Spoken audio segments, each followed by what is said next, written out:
श्वेतांग ने पूछा। और पाप? महाप्रभु रत्नांबर मानो एक गहरी निद्रा से चौंक उठे। उन्होंने श्वेतांग की ओर एक बार बड़े ध्यान से देखा। पाप, बड़ा कठिन प्रश्न है वत्स, पर साथ ही बड़ा स्वाभाविक। तुम पूछते हो पाप क्या है? इसके बाद रत्नांबर ने कुछ देर तक कोलाहल से भरे पाटलिपुत्र की ओर, जिसके गगन चुंबन करने का दम भरने वाले ऊंचे ऊंचे प्रासाद अरुणिमा के धुंधले प्रकाश में अब भी दिखलाई दे रहे थे, देखा। हाँ, पाप की परिभाषा करने की मैंने भी कई बार चेष्टा की है, पर सदा असफल रहा हूँ। पाप क्या है और उसका निवास कहाँ है, यह एक बड़ी कठिन समस्या है जिसको आज तक नहीं सुलझा सका हूँ। अविकल परिश्रम करने के बाद, अनुभव के सागर में उतरने के बाद भी जिस समस्या को नहीं हल कर सका हूँ, उसे किस प्रकार तुमको समझा दूँ? रत्नांबर ने रुककर फिर कहा, पर श्वेतांग, यदि तुम पाप को जानना ही चाहते हो तो तुम्हें संसार में ढूंढना पड़ेगा। इसके लिए यदि तैयार हो तो संभव है पाप का पता लगा सको। श्वेतांग ने रत्नांबर के सामने मस्तक नमाकर कहा, मैं प्रस्तुत हूँ। और कदाचित तुम भी पाप को ढूंढना चाहोगे? रत्नांबर ने विशाल देव की ओर देखा।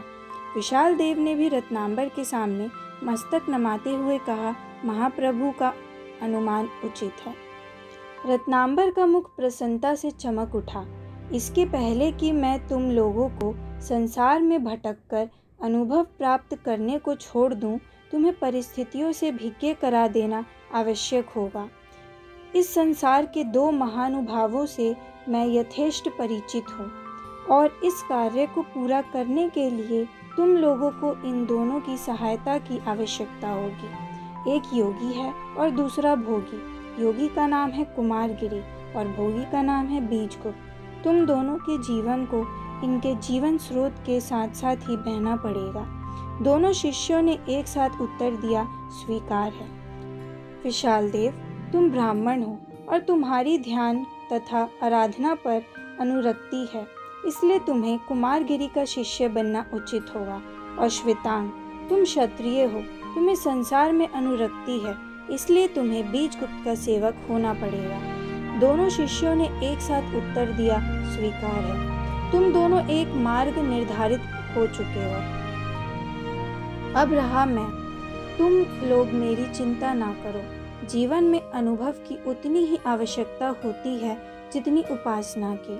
तुम अनुभव प्राप्त करो और मैं तपस्या करूँगा। आज से 1 वर्ष बाद तुम दोनों मुझसे यहीं पर मिलोगे और उस समय फिर से हम अपने निर्धारित कार्यक्रम पर चल सकेंगे। पर एक बात याद रखना, जो बात अध्ययन से नहीं जानी जा सकती है, उसको अनुभव से जानने का प्रयत्न करने के लिए ही मैं तुम दोनों को संसार में भेज रहा हूँ। पर इस अनुभव में तुम स्वयं ही ना बह जाओ, इसका ध्यान रखना पड़ेगा। संसार की लहरों की वास्तविक गति में तुम दोनों बहोगे। उस समय यह ध्यान रखना पड़ेगा कि कहीं डूब ना जाओ। श्वेतांग ने विशाल देव की ओर देखा और विशाल देव ने श्वेतांग की ओर। रत्नांबर ने कुछ देर तक मौन रहकर फिर कहना आरंभ किया, जिन परिस्थितियों में तुम जा रहे हो उनका पहले से ही परिचय करा दो। कुमारगिरी योगी है। उसका दावा है कि उसने संसार की समस्त वासनाओं पर विजय पा ली है। संसार से उसको विरक्ति है और अपने मतानुसार उसने सुख को भी जान लिया है। उसमें तेज है और प्रताप है। उसमें शारीरिक बल है और आत्मिक बल है, जैसा कि लोगों का कहना है। उसने ममत्व को वशीभूत कर लिया है।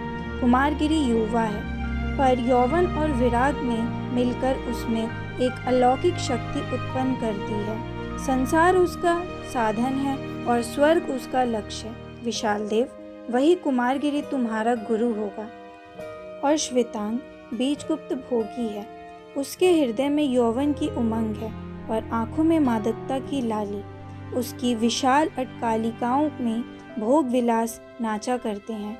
रत्न जटित मदिरा के पात्रों में ही उसके जीवन का सारा सुख है।